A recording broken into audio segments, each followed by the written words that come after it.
এখন আমি আলোচনা করব যে ডিএল রায় আর রবীন্দ্রনাথের মধ্যে বিরোধটা কিসের ছিল আসলে। ডিএল রায় 1913 সালে আনন্দ বিদায় নামে একটা নাটক লিখেছিলেন রবীন্দ্রনাথের বিরোধিতা করে। রবীন্দ্রনাথের করি ও কোমল এইটার মেনলি বিরোধিতা ছিল। তো আমরা জানি যে বঙ্কিম রবীন্দ্রনাথের বিরোধটা ছিল ব্রাহ্ম আর ঈশের বিরোধ মেনলি। ব্রাহ্ম এবং বঙ্কিম রবীন্দ্রনাথের বিরোধ ছিল ব্রাহ্ম বঙ্কিম রবীন্দ্রনাথের বিরোধ ছিল ব্রাহ্ম এবং হিন্দু ধর্মের বিরোধ। যেমন এই একটা কথা বলা হয় যে এই শাহরুখ খান যখন ডিডিএল যে বা দিলওয়ালে দুলহানিয়া লে যায়েঙ্গে একটা ছবি করেছিলেন, সেইখানে কিন্তু একটা কথা বলেছিলেন যে বড়ি বড়ি দেশোं में ছোটো ছোটো बात तो होती रहती है সিনেরিটা। এই কথাটা ইউরোপে বলে এবং ইন্ডিয়া দেশে বলে, মানে বড় বড় দেশে ছোট ছোট ঘটনা তো হইতেই থাকে। কিন্তু আমরা এখানে আলোচনা করব যে কলকাতার মতো ছোট শহর ডিএল রায়কে ধারণ করতে পারেনি।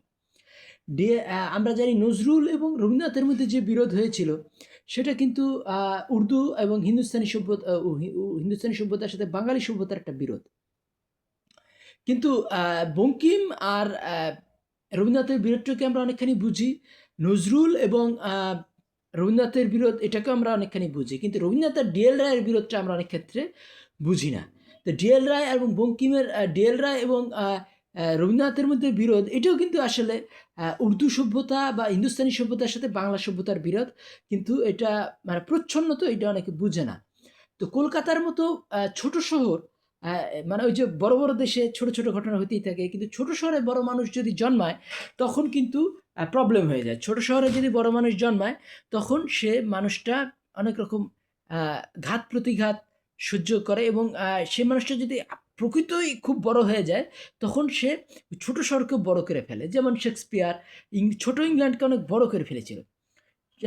কান্ট, গেটে এবং হেগেল এরাও কিন্তু ছোট জার্মানিকে অনেক বিশাল করে ফেলছে। তো কিছু কিছু মানুষ সময়ের প্রোডাক্ট, আর বেশি আর কিছু আর খুবই অল্প কিছু মানুষ তারা সময়কে জন্ম দেয়।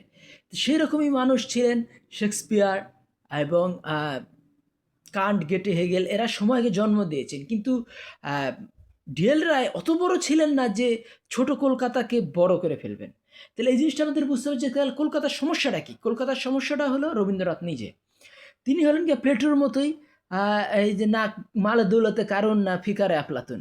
মানে ইকবাল প্লেটো সম্বন্ধে বলছিলেন যে প্লেটোর যে দৌলত, প্লেটোর যে সম্পদ এইটা হলো গিয়া এই কারণের সম্পদ, এরকম কাজে লাগে না। তো ঠিক সেমনি রবীন্দ্রনাথকে আমরা বলতে পারি রবীন্দ্রনাথ কলকাতা শহরকে অনেক ছোট করে রেখেছিলেন এবং তার বিরুদ্ধে প্রপার ওয়েতে তিনি প্রতিবাদ করতে পারেননি। ইকবাল যেমন উত্তর ভারতকে অত্যন্ত মহান করে ফেলেছেন, স্পেশালি পাঞ্জাবকে, পাঞ্জাবিরা আজকে ইংল্যান্ডের প্রধানমন্ত্রী হচ্ছেন। তো এই যেমন পাঞ্জাবিদের সম্পর্কে বলা হয় যে পাঞ্জাবির ছাদের উপরে তো চাঁদ থাকে কিন্তু উঠানে থাকে সূর্য।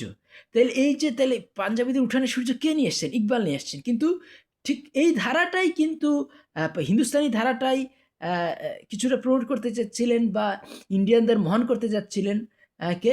ডিএল রায়। কিন্তু ডিএল রায় এটা পারেননি, ব্যর্থ হয়েছেন এবং তিনি এই আনন্দ বিদায় যখন তিনি নাটকটা করতে গেছেন তখন তারপরে হামলা হয়েছে, এবং এই হামলা হওয়ার 5 মাসের মধ্যে তিনি মন খারাপ হয়ে গেছিল এবং তিনি সম্ভবত স্ট্রোক করেছেন। সন্ন্যাস রোগ বলতেছে অনেকে, মানে এপিলেপসি বা মৃগ রোগ।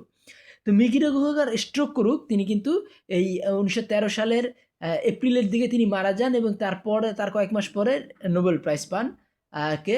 রবীন্দ্রনাথ ঠাকুর। তাইলে এই জিনিসটা আমাদের বুঝতে হবে যে এই কলকাতা শহরটা রবীন্দ্রনাথ এর জন্য উপযোগী, যে হলো গিয়া মালে দৌলতে কারণ, যে যার সম্পদটা কলকাতাকে আরও ছোট করেছে। কিন্তু এই ছোট শহরে এই বড় মানুষ যেগুলো 2 জন মানুষ তাদের খুবই বেঁচে থাকতে অসুবিধা হয়েছে। একজন স্ট্রোক, 2 জনই সম্ভবত স্ট্রোক করেছেন। একজন হলেন গিয়া নজরুল। নজরুল কিন্তু 1942 সালে স্ট্রোক করে, অনেকে বলে স্ট্রোক করেছে, অনেকে বলে বিভিন্ন রকম অসুখ হওয়ার পরে তিনি তার ব্রেনটা ছোট হয়ে যাচ্ছিল এবং তিনি প্রায় 40 বছরের জন্য অসুস্থ হয়ে যান, বোবা হয়ে যান নজরুল। আর ডিএল রায় তো মারাই যান। তো ডিএল রায় 1913 সালে যখন তিনি হিন্দুস্তানকে বড় করতে চাচ্ছেন, তিনি শাহজাহান নাটক লিখছেন, তিনি এই যে আরেকটা সবাই এইটা যেমন না বাংলাদেশে যখন জুলাই আন্দোলন হলো তখন ধন ধান্যে পুষ্প ভরা আমাদের এই বসুন্ধরা তাহার মাঝে আছে যে এক সকল দেশের সেরা, সে যে স্বপ্ন দিয়ে তৈরি, সে যে স্মৃতি দিয়ে ঘেরা, এমন দেশটি কোথাও খুঁজে পাবে না কো তুমি, সকল দেশের রানী সে যে আমার জন্ম। এটা 1905 সালে লেখা। তো এটা যে 1905 সালে লেখা, 1904 সালে কিন্তু ইকবালের সারে জাহাঁ সে আচ্ছা হিন্দুস্তান আমারা। কিন্তু এখানে আমাদের বুঝতে হবে যে হিন্দুস্তানের যে এটা হয়েছিল যে এই বাংলায় যে এই ইট গানটা হয়েছে, নাম কি বলে, এই বন্দে মাতারাম। বন্দে মাতারাম কিন্তু কোনো দার্শনিক গান না। বন্দে মাত সুজলাম সুফলাম মালায় যে শীতলাম, হ্যাঁ, তো এই গানটা কিন্তু প্রকৃতির বর্ণনা। কিন্তু আরেকটা গান আছে, সেটাও ভারতের জাতীয়সঙ্গীত হওয়ার উপযুক্ত, সেটা হলো গিয়া এই জনগণ মন অধিনায়ক। এখানে ভারতের বিভিন্ন ভাষার ইয়ে আছে, কিন্তু এটা কিন্তু দার্শনিক না। কিন্তু দার্শনিকটা কোনটা? দার্শনিক হলো ইকবালের এই নাম কি বলে, সারে জাহাঁ সে আচ্ছা হে হিন্দুস্তান হামারা, মাঝহাব নেই শেখাতা আপস মে বের, ধর্ম নিজেদের মধ্যে বের রাখনা, কি যেন ইউনান আর মিসার রুম মিট গায়ে সব, এসে কুছ বাত হে হাসি মিটতে নেই হামারা। মিশর, চীন ও গ্রিস সব হারিয়ে গেছে, কারণ মিশরের যে এই নাম কি বলে হায়ারগ্রিফিক্স, সেই যে ধর্ম, সেই আইসিসের ধর্ম কিন্তু এখন নাই। গ্রিসের যে জিউস, সেটাকে কেউ মানে না, সেটাও হারাই গেছে। তাহলে ইউনান, মিশর, গ্রিস, মিট গায়ে সব, ऐसे कुछ बात है ঝাস্তি মিটতে নেই হামারা। তাহলে ইন্ডিয়ানদের, হিন্দু মুসলমানরা এখনও টিকে আছে, এবং কিছু কথা আছে যে জন্য মালুম কাহা হ্যাঁ দার্দনা হামারা। কাজেই ইকবালের যে সারে জাহাজ আছে, এটা পুরোপুরি একটা দার্শনিক গান। কিন্তু এই জনগণ মন অধিনায়ক বা বন্দে মাতরম, এটা কিন্তু কোনো দার্শনিক গান না। আর এই এই যে ঈশের গানটা, যে 1905 সালে যে গানটা লিখলেন, গানটা কি লিখলেন? গানটা লিখলেন হলেন গিয়া, এই যে লোকটার নাম হলো গিয়া, গানটা লিখেছেন ডিএল রায়। ডিএল রায় যে গানটা লিখলেন, এটা কিন্তু কিছুটা দার্শনিক। সে গানটা হলো গিয়া যে এমন দেশটি কোথাও খুঁজে পাবে না ধন ধান্যে পুষ্প ভরা, এটা কিছুটা দার্শনিক, যেন স্বপ্ন দিয়ে স্মৃতি, স্বপ্ন দিয়ে তৈরি, সে যে স্মৃতি দিয়ে ঘেরা। তাই এই যে স্বপ্ন দিয়ে তৈরি, এই যে একটা দার্শনিক কথা প্রক্ষেপ হলো, এটা কিন্তু ইকবালের ওই দার্শনিক 1904 সালের পরে 1905 সালে তিনি এটা লিখেছিলেন, এবং 4 সালে লেখার পরেই গোটা ভারতব্যাপী ওটা বিখ্যাত হয়ে গেছিল, এবং আজও বিখ্যাত। নাম কি বলে, সকল নাম কি বলে যে সারে জাহাঁ সে আচ্ছা হিন্দুস্তান হামারা, হাম বুলবুল হে ইসকি হে গুলসিতা হামারা, এ আবেরুদে গঙ্গা ইয়াদ হে তুঝকো ওদিন যা উতার রাহা তা কারো হামারা। এই স্রোতস্বিনী গঙ্গা, গঙ্গা নদী, তুমি আর কি মনে আছে যখন আমাদের যে ক্যারাভান এখানে এসে আনলোড হচ্ছিল, যখন আমরা এইখানে নামতেছিলাম এই কারোয়া থেকে, এই যে কাফেলা থেকে যখন আমরা নামছিলাম, তখন কি তোমাদের মনে আছে? এই যে দার্শনিক প্রশ্নগুলো করতেছেন ইকবাল। তো ইকবাল কিন্তু পরবর্তীতে, ইকবাল কিন্তু দর্শনের ছাত্র ছিলেন, তার আগেই তিনি দর্শনে এমএ পাশ করে ফেলছেন লাহোর কলেজ থেকে।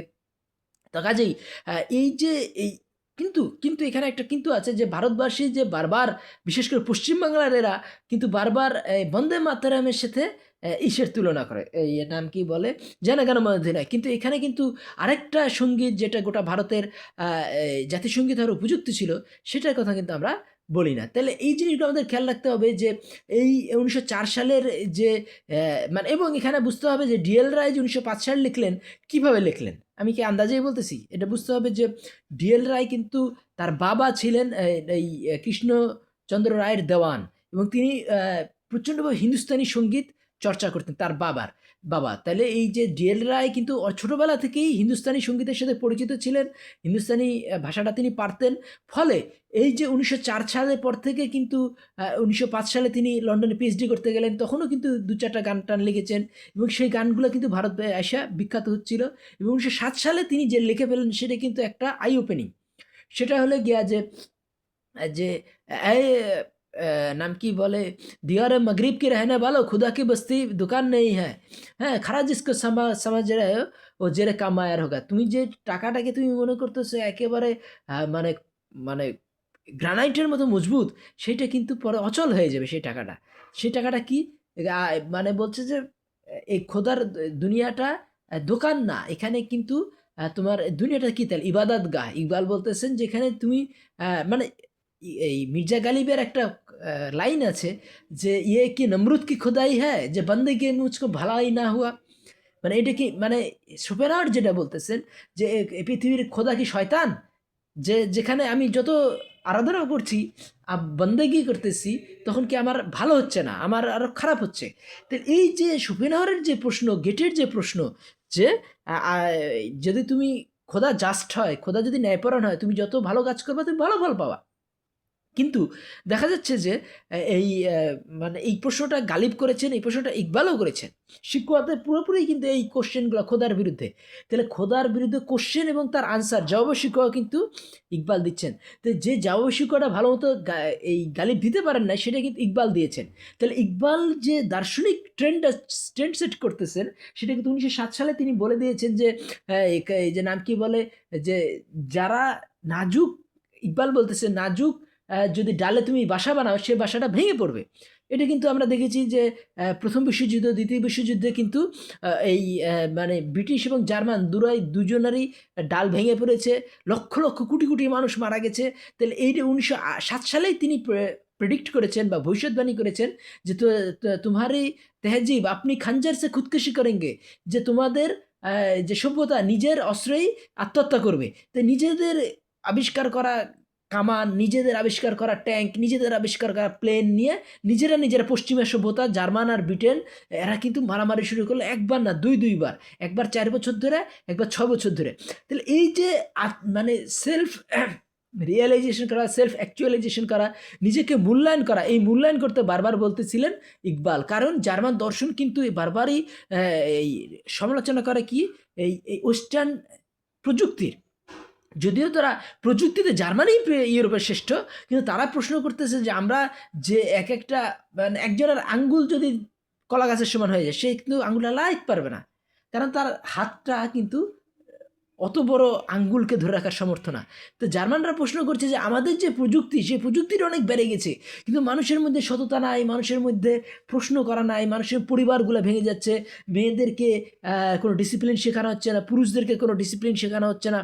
তাহলে কী হচ্ছে, খালি খাই অমুক দেশ দখল করো, তমুক দেশ দখল করো, নিজেদের মধ্যে মারামারি করো। তো ইউরোপ যে মানে ভ্যালুলেসনেসের, যেমন যারাই জ্ঞানী গুণী তারা বলে যে এশিয়ার আছে ভ্যালুস আর ইউরোপের আছে প্রযুক্তি, দুইটা সমন্বয় কোথায় হয়েছে জার্মানিতে। তো সেই সমন্বয়বাদী সভ্যতার কথা ইকবাল বারবার বলতেছেন। ওই 1907 সালেই তিনি বলতেছেন যে এই তোমাদের সভ্যতা ধ্বংস হয়ে যাবে।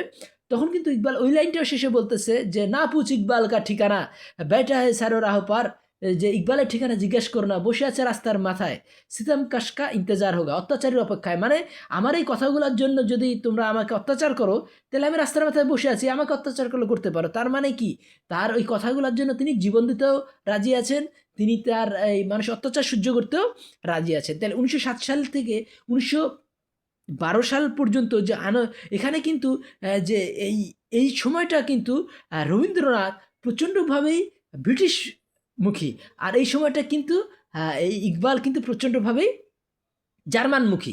তা রবীন্দ্রনাথ আর ইকবালের যে লড়াইটা, এই লড়াইটাই কিন্তু ঠান্ডাভাবে রবীন্দ্রনাথ এবং ঈশ্বরের মধ্যে চলে আসছিল। নাম কি বলে, এই রবীন্দ্রনাথ এবং এই ডিএল রায়।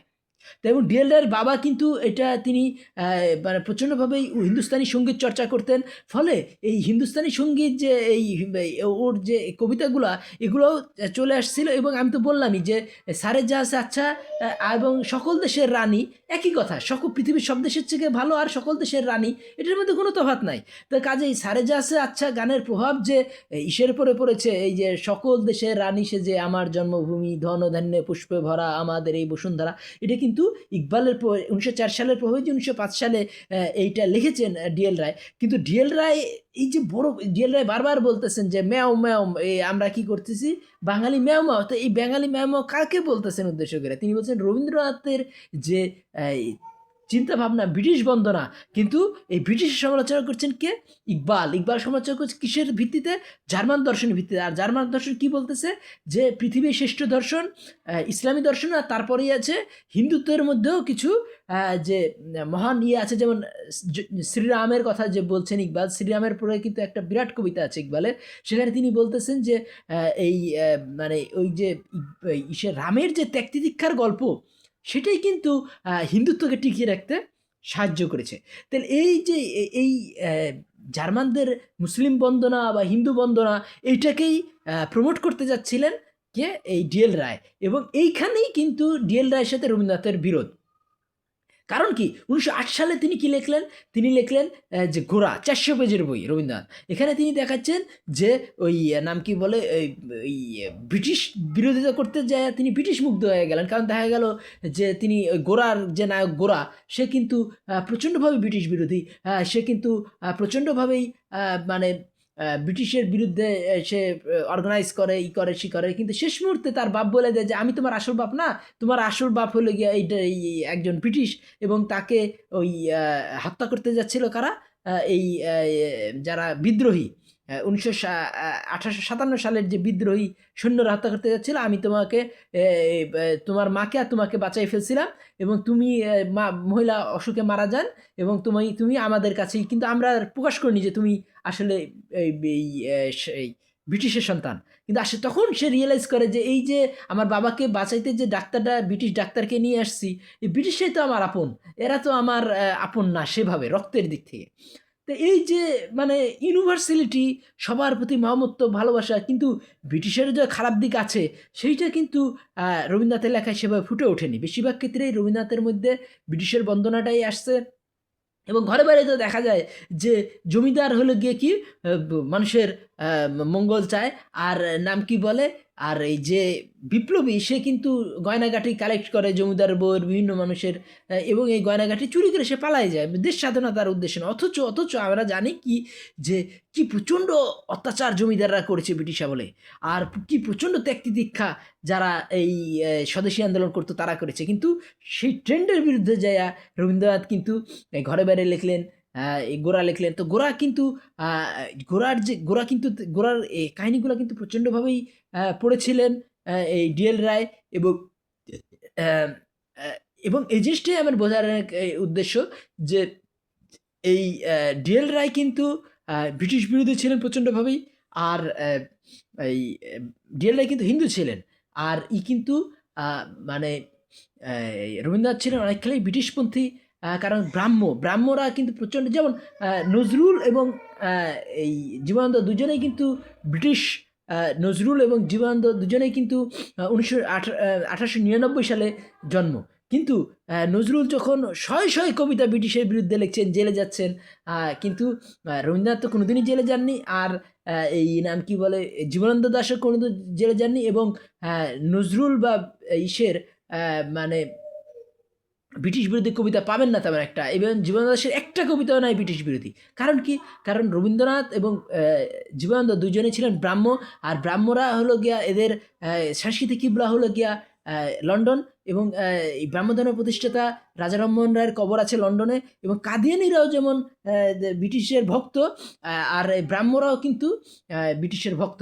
তো কাজেই আমাদের এটা বুঝতে হবে যে এই রবীন্দ্রনাথ আর ব্রিটিশ বিরোধিতা বা ব্রিটিশ বন্দনা, এটাই কিন্তু রবীন্দ্রনাথ আর ডিএল রায়ের বিরোধের মূল। আমার কথাগুলি ভালো লাগলে আমার চ্যানেলটি সাবস্ক্রাইব করুন, লাইক বাটন ক্লিক করুন। ধন্যবাদ।